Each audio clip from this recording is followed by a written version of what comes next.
No wonder management and the workforce of an organization are struggling with productivity and well-being. The tools that managers have are fundamentally broken because the bit that they need to make it work is missing.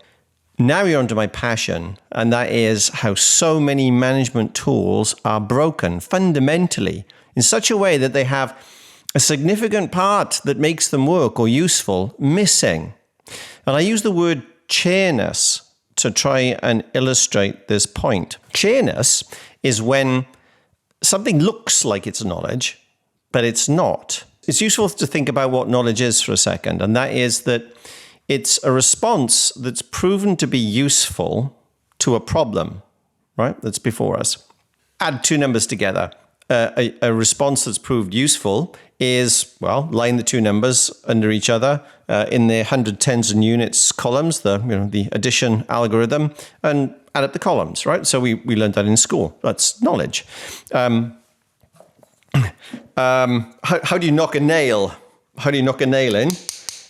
Well, a hammer is a useful response. Its design has proved useful over time in doing this. The design of a cheetah is a useful response in surviving in that particular environment. So chairness is when it looks like it's knowledge, but it really isn't. If I'm giving a demonstration on this, I'll get a whole pile of chairs and I'll line them up. And then I'll get people to just sort of say, well, so what have we got here? What can we see? And people will say, oh, it's a line of chairs. And I say, well, how do you know it's a line of chairs? One way I can do it is provoke this, and I'll go and put a stool in the middle of the lineup, right? And they say, well, it's because they all look like chairs. So with a whiteboard, I'll sort of say, well, let's try and distill now what is that essence of the chairs.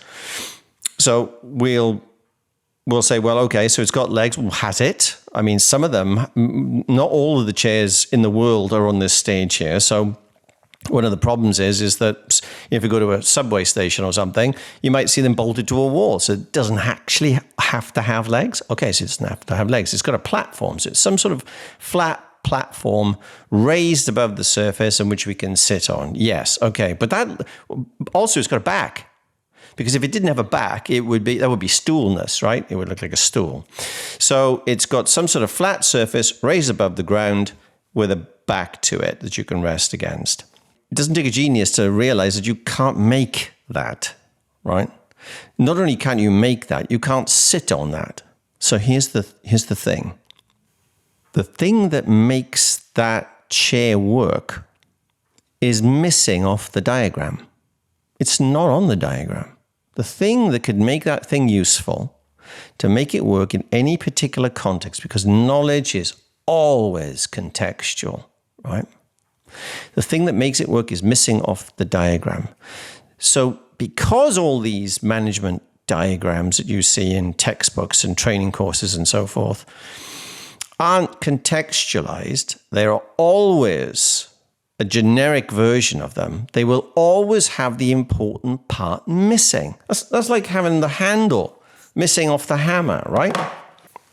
You can pick any type of management tool, the plan, do, check, cycle, organizational charts, benchmarking. In my field, project management, let's take the risk management process. So that's the ISO 31000 risk management stuff. So that's things like it's got risk identification, risk analysis, evaluation, treatment, monitoring and reviewing, communicating, all that kind of sort of stuff, right? Where do you think they came up with that diagram? How do you think they lined companies up like I lined those chairs up on the stage, and they went along and looked at the various features, and they're trying to look for these they try and extract the common feature, and that's what you get. That is what you've got there. You've got an unsittable chair, right? You can't make it, you can't use it. The bit that makes it useful is missing. No wonder managers are struggling with this stuff.